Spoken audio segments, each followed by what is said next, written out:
Shri Venkateswara gold తాకట్టులో ఉన్న మీ బంగారాన్ని విడిపించి కొనబడును.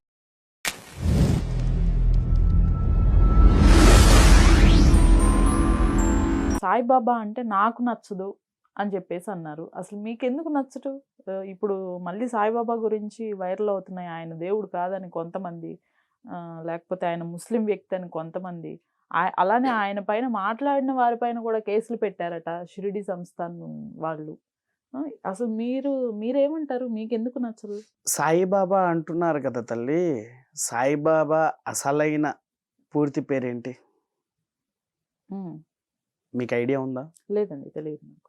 మీరు కూడా ఒక భక్తురాలనా సాయిబాబాకు?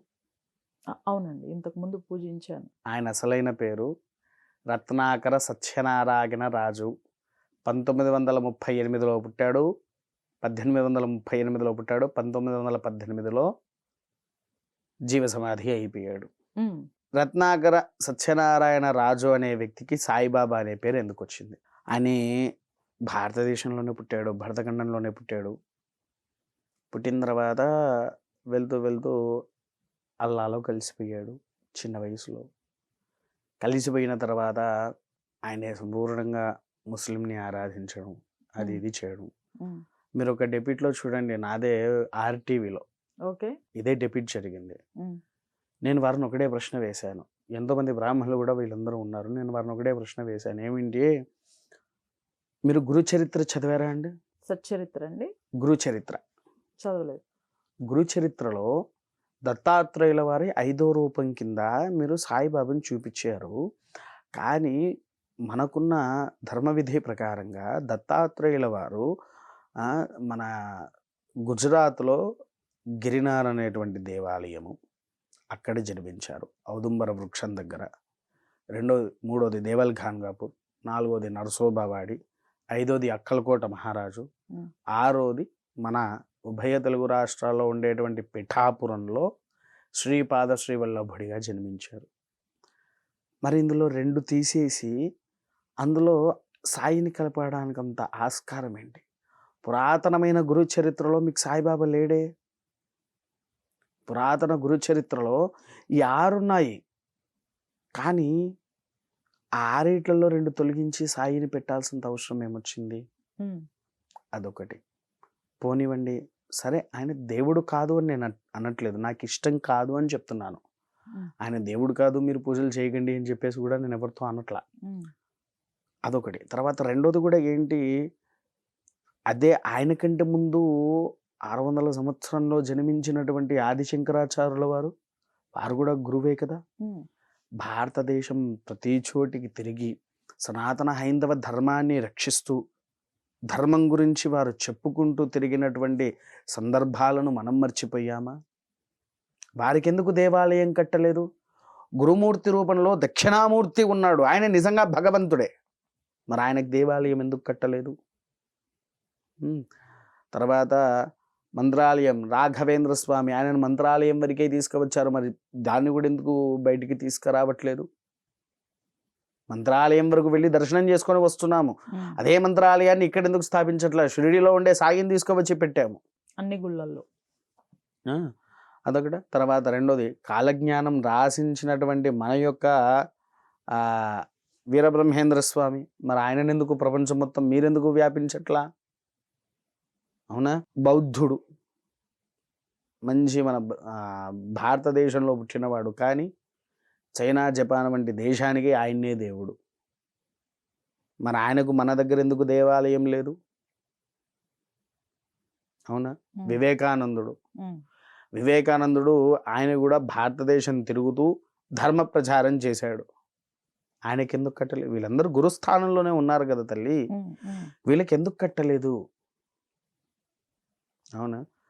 శంకరాచార్యుల వారికి కూడా శంకరాచార్యుడు తన స్వతహాగా పీఠం పెట్టలేదు. కాంచీపురము తర్వాత వచ్చింది, కానీ మొత్తం శృంగేరి, హంపి, కాశీ, మనకి ఇలా 5 పీఠాలు వచ్చాయి.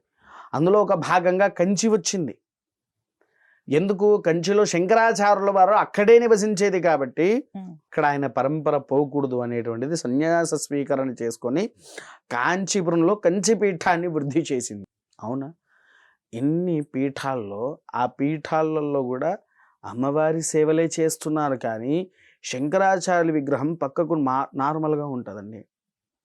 అదే ఈ సాయిబాబా విగ్రహం చూడండి, ఆయన కాళ్ళ దగ్గర శివలింగాన్ని పెడతారు, ఆయన కాళ్ళ దగ్గర అమ్మవారిని పెడుతున్నారు, ఆయన కాళ్ళ దగ్గరనే సర్పాన్ని పెడుతున్నారు, ఆయన కాళ్ళ దగ్గరనే విష్ణుమూర్తిని పెడుతున్నారు, లక్ష్మిని పెడుతున్నారు. ఇది కరెక్టేనా అండి? ఇందులో ఏది కరెక్ట్ కాదే, ఏది సక్రమంగా ఉందా? అలాంటి వ్యక్తిని మనం దేవుళ్ళలాగా పూజిస్తున్నాము ఒకటి. రెండోది ఏంటి అని అంటే, నేను చెప్పిన వీళ్ళెవ్వరికి కూడా మంత్రాలు లేవు తల్లి. ఎందుకంటే వీరు కలియుగంలో జన్మించిన వారు. మనకి ఇది ఎన్నో వేల సంవత్సరాల నుంచి వస్తున్నటువంటి వేదమంత్రాలు. ఓకే. అలాంటి వేదమంత్రాల్లో కూడా వీళ్ళు పుడతారు అన్నట్టుగా కూడా లేదు. సాయిబాబాకి ఇంకా 4 పూటలు 4 రకాల హారతులు ఇస్తారు. ఎందుకోసం తల్లి? ఆయన ఇవ్వమని చెప్పాడా? అదే ఇదే డెపిట్లో నేను అడిగిన, అసలు మీ సాయిబాబా ఏ దేవుని పూజ చేశాడు అని అడిగాను నేను. కృష్ణుని పూజించారు అని చెప్పేసి అన్నారు. ఎవరండి? సాయిబాబా కృష్ణుని పూజించారు అని అంటే, మరి కృష్ణుని పూజిస్తే మరి శంకరాచార్యులు భారతదేశంలో ప్రతి ఒక్క దేవాలయానికి వెళ్ళి వృద్ధి చేసుకుంటూ వచ్చారు కదా.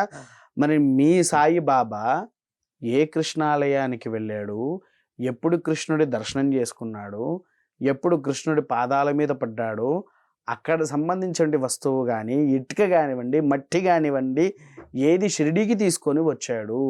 సరే, మీరు అంటున్నట్టుగా ఆయన మరణించేటప్పుడు కృష్ణుడి దేవాలయం కట్టించండి అని ఆ ఊర్లో ఆయనకు అంత మంచి పేరు ఉండంగా ఆయన గుడి కట్టించకుండా ఈయన గుడి ఎందుకు కట్టించారు షిరిడీలో? దీంట్లో తప్పేమనుందా తల్లిని అడిగిన దాంట్లో? తప్పుందంటారా? లేదంటారా? అన్నారా? అందుకోసం ఏంటి అని అంటే, ధర్మావధీగంలో ఉండేటట్టుగా ఆరాధించండి, ఎవరి భక్తి వారిది. కాకపోతే ఒక్కటైతే నేను గొప్పగా ఏం చెప్పుకుంటానంటే, నా సనాతన ధర్మం అనేది ప్రతి ఒక్కరికి ఒక గొడుగు లాంటిది. ఆ గొడుగులోకి ఎవ్వరు వచ్చినా సరే పూజింపబడతారు. ఓకే. చెట్టు కావచ్చు, పుట్ట కావచ్చు, నీరు కావచ్చు, అగ్ని కావచ్చు, గాలి కావచ్చు, ఆఖరికి మనం నిత్యంగా కాఫీనో ఛాయో తాగే ఆవుతో సహా నా సనాతన ధర్మము పూజిస్తూనే ఉంటుంది.